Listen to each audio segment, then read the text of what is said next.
before we do any more work on this, I want to show you what's going on here. Here's the little nuts that I was talking to you about, and the screws come through both pieces and come out of here, and they have these little triangular indentations here, and the nuts fit in there, and they're the same shape, so it keeps them from turning. And this is what it looks like on the inside of the unit. Why we still can, I did this on the first panel so we could still get some light. And as you see, there's our little oxygen air tube there. And here's the other side. Here's the 5 nuts going around here for you to see, for you to contemplate. Okay, we're going together with the next. As you can see, here's the piece we already put on. We're going to put the next piece. This piece is another, this doesn't open or anything, and luckily they're all identical. Here are these straps that go on. We're going to put those on first. They got 2 holes, 2 little indentations. What we're going to do is we're going to pre-drill these holes, put the screws in, and then we'll have some more of those little triangular nuts that go on the inside. And these just add strength. These parts are the parts I was telling you about. You want to add, want to coat the inside of these with petroleum jelly, just to keep them from rusting. Alrighty, so through the magic of camera and video, we've assembled the entire unit except for this lid. And this lid, you're not going to drill the little holes or any of that stuff, because this is how you're going to get into it. We're going to walk around here and make sure everything lines up, and we're going to assemble it with the hardware. You got 2 latches.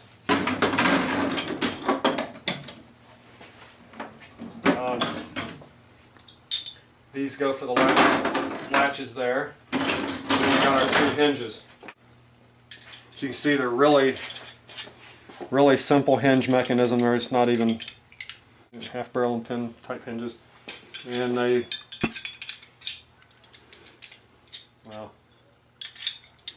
fit on here like this. Now if you don't want to follow the directions and do them one at a time, we're not going to mess with that. We're gonna pry this up here and snap them on. Same thing with this one. You got to get these going the right way so you can get the lid off. Got to be able to get the lid off. So you want them polarized the same way.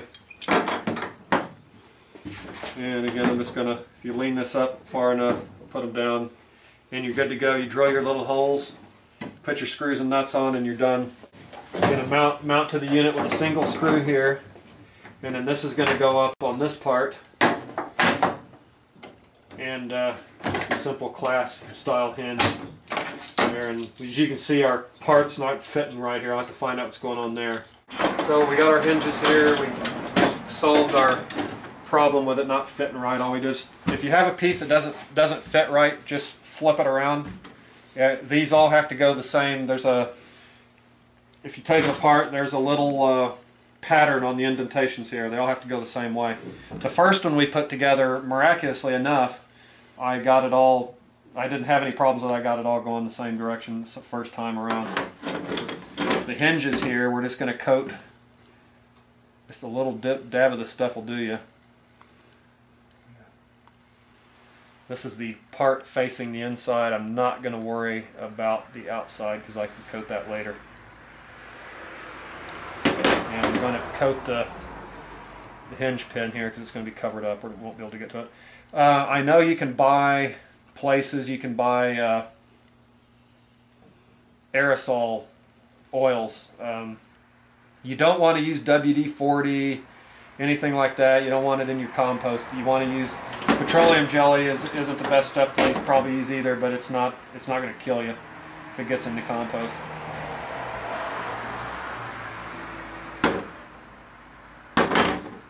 I would use canola oil or safflower oil, anything like that, to coat the insides of these things. And we're just going to make sure they're polarized the same way. You really want to be able to pull the lid off, because it makes it a lot easier to get stuff in there if you just pull the lid off completely off.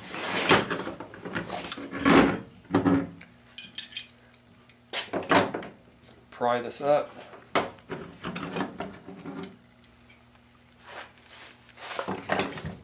And you want these hinges going the same way.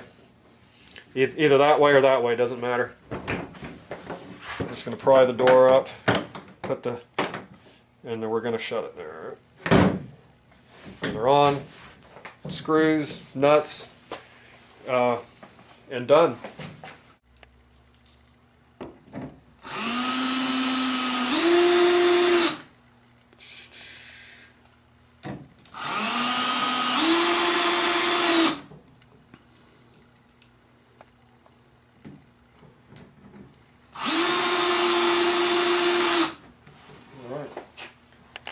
Latches together here really quickly. Remember, the big side goes in, holds against here. This one I did right, so we're just going to coat these. You don't have to get too perfect with it. We're going to get a couple of screws.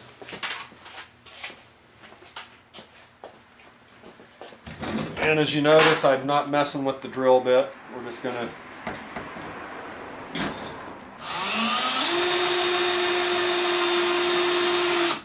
these aren't grabber screws or self-tappers. They go right into that plastic. And you're drilling through 2 layers. These things are constructed, by the way. They're injection molded in They're injection molded, and they're made out of the very exact same material. Here in southern Utah, our city, our municipality collects our garbage, and we pay them a fee every month, and they give us a special garbage can that fits their truck. These are made out of the very exact same material, and our trash cans here last for years. I think the cold kills them more than the heat. It gets hot here, but the plastic can get cold, and it gets brittle when it gets cold, and it cracks. But otherwise, these things are great for UV. I mean, they're made out of the very same material as your municipal refuse collection, or whatever you call it. And we're going to coat these with some more. There's a point here where that comes together. You want to coat that. Might help a little bit. I don't know. These get 1 screw.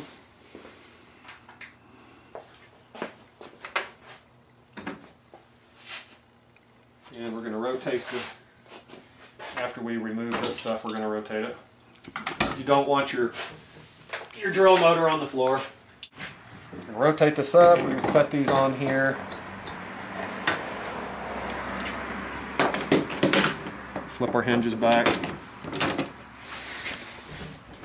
It's almost. So you want to make sure you push everything together and then screw it in there.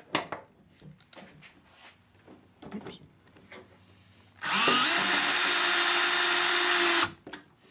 And that's it. Put your plastic nuts on here, just like we did on the other part. Okay, these are little plastic, they look like bung plugs. And in the this is only a guess because the instructions don't tell you. The instructions tell you to take these and stick them in these little holes. There's 2 holes in each lid. What I'm thinking is these are holes from the injection molding process. I don't know. But basically you're going to take them and stick them in these holes, and they are hard to get in there.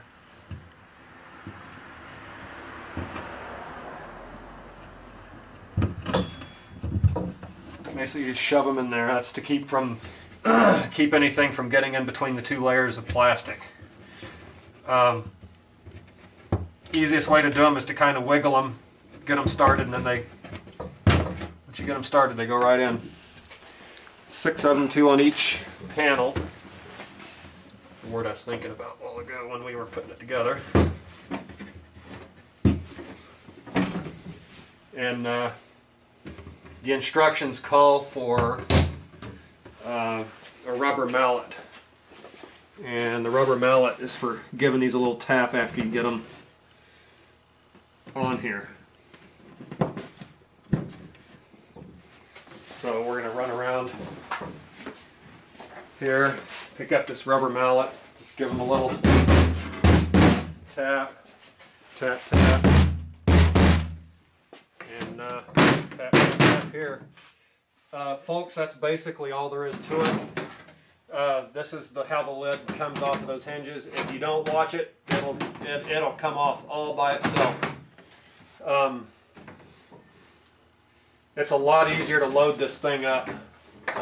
You know, you pop the latches, stand this aside, and you can shovel.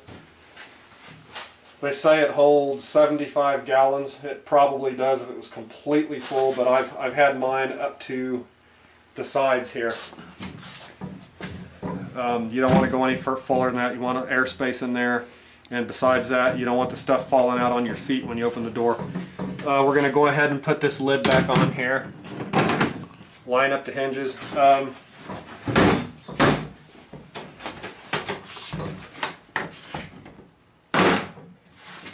Folks, I'm really happy with this thing. We've had the other one out there on the side of the house with compost in it for about 2 weeks. The stuff is breaking out. Other composters breaking down great. These are a terrific value. If you can find them at your local Costco for $100, you can also order them right online from. You can order them from Amazon. I've seen them. I've seen them at Lifetime site online. I've seen them for $140, $150. I would highly recommend them. This is the best compost tumbler in this price range that I've seen. Yeah, there's more expensive ones. There's one out there for $500-600 with a hand crank that makes it hard to, or makes it a lot easier to rotate it. If you want to go on the cheap or on the inexpensive side, because these aren't cheap, I would go for it. When you get your compost in here, you want to pop this pin out and stick it on the little thing, and then it freely rotates. Folks, it is not this easy when you fill it full of compost. When you get this thing full of wet, heavy compost, you're using your whole body. It's not the easiest thing to do, but you can do it. They've designed it great. These handholds are indented here. Just grab a hold of it, and you want to skip these and just grab the next one and just climb it like a ladder. You want to turn your compost in here about every 3 days. Spin it about 6 or 8 times around. Come back to where your latches are. That's the front of the unit. Let that snap together. 3 days. Come back, spin it again. Basic stuff. We are going to be doing videos on these. I'm going to try to do a video on these about once a month or every 2 months. I really want to get a long-term review of these. Okay, folks, here we go again. Live from Hoffman's Haven. Well, not live to you. Here's the composter that we assembled last night. This is the next day, and we're filling it up with grass where we've trimmed our yard out here. We just picked up the grass clippings, and we're sticking them in here with a bunch of yucky waste food from the kitchen where I work. And shoveling in there, we're gonna spin it around, and we'll see how quickly this stuff turns into fresh compost.